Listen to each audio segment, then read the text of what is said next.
பார்த்து குழந்தைகளுடைய நாடகத்தை கண்டுகளிக்குமாறு அன்போடு கேட்டுக்கொள்ளப்படுகிறது. அனைவருக்கும் என் மாலை வணக்கத்தை தெரிவித்துக் கொள்கிறேன். இந்த உலகத்தில் கள்ள கபடம் மற்றும் தூய அன்பை கொடுக்கக்கூடியவர்கள் குழந்தைகளே. குழந்தைகளுக்கு நாம் தேவையான அன்பும் அரவணைப்பும் கவனிப்புமே தவிர குழந்தைகளுக்கு நாம் கொடுக்கும் மிகப்பெரிய பரிசு பொருள்கள் கிடையாது. இதை உணர்ந்து கொள்ள என் பள்ளி மாணவர்கள் ஒரு குட்டி கதையை நாடகமாக நடிக்க உள்ளனர்.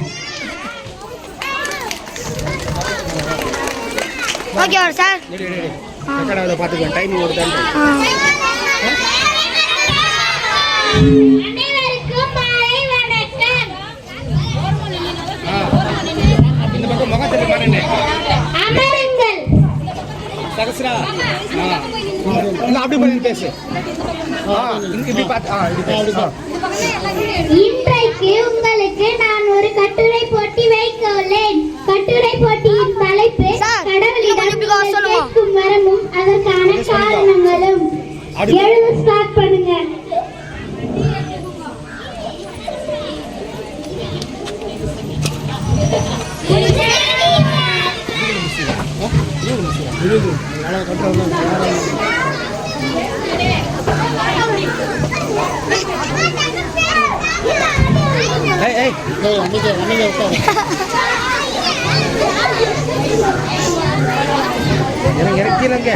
கீழே இருங்க, கொஞ்சம் கீழே இருங்க.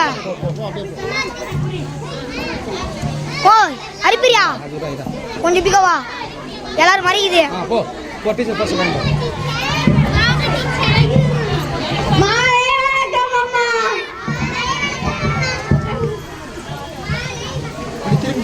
அரிப்பிரியா இந்த பக்கம் திரும்பிக்கோ. மாலை வணக்கம். அமருங்கள்.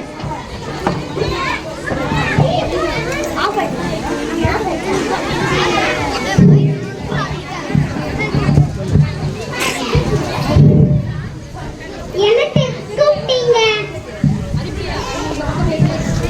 இன்றைக்கு நான் கட்டுரை போட்டி வைத்தேன்.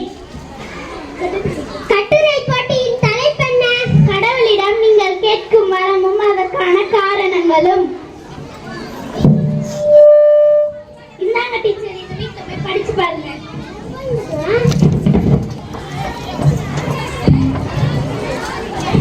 அவ்வளோதானா டீச்சர்?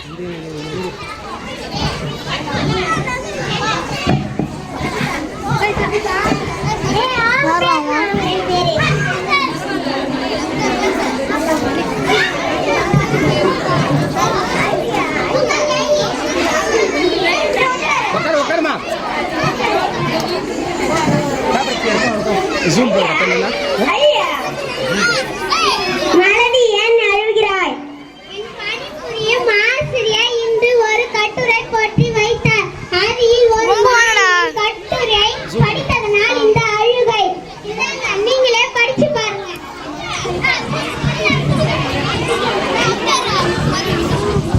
கடவுளே, நீங்கள் எனக்கு வரம் தரவிருந்தால் தயவு செய்து என்னை ஒரு செல்போனாக மாற்றுங்கள். என் குடும்பத்தினருக்கு நான் முக்கியமானவளாக மாற வேண்டும். என் பெற்றோரின் செல்போனின் மீது இருப்பது போல என் மீதும் இருக்க வேண்டும். என் அப்பா வேலையிலிருந்து எவ்வளவு சோர்வாக வந்தாலும் செல்போனுடன் கவனம் செலுத்துவது போல என்னுடனும் கவனம் செலவிட வேண்டும். என் அம்மா சோகமாக இருக்கும்போது செல்போனை பற்றிக் கொள்வது போல என்னையும் பற்றிக் கொள்ள வேண்டும். என்னுடைய சகோதரர்கள் செல்போனிற்காக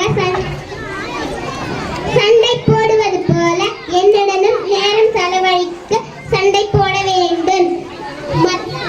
என் குடும்பத்தினர் மற்ற எல்லாவற்றையும் ஒதுக்கி வைத்துவிட்டு செல்போனுடன் செலவழிக்க வேண்டும். செல்போன் சரியாக வேலை செய்யாவிட்டால் அதை கவனிக்கிறார்கள். அதை போல நானும் சோகமாக இருக்கும் போது என்னையும் கவனிக்க வேண்டும். மொத்தத்தில் என்னை சுற்றியுள்ள அனைவரையும் சந்தோஷமாக வைத்துக் கொள்ள வேண்டும். கடவுளே, நான் எதையும் செல்போன் இருந்தா பசங்க படிக்காது இல்லைங்களா? பசங்க கூடவே செல்போன் வேணும், அப்பாவுக்கும் வேணும், அம்மாவுக்கும் வேணும். உடனே ரிப்பேர் ஆனாலும் அந்த செல்போனை ரிப்பேர் பண்றாம நம்ம குழந்தைங்களும் கஷ்டமா இருக்கும் போது என்ன பண்ணணும்? கேட்கணும் அப்படின்னு. சரிங்களா?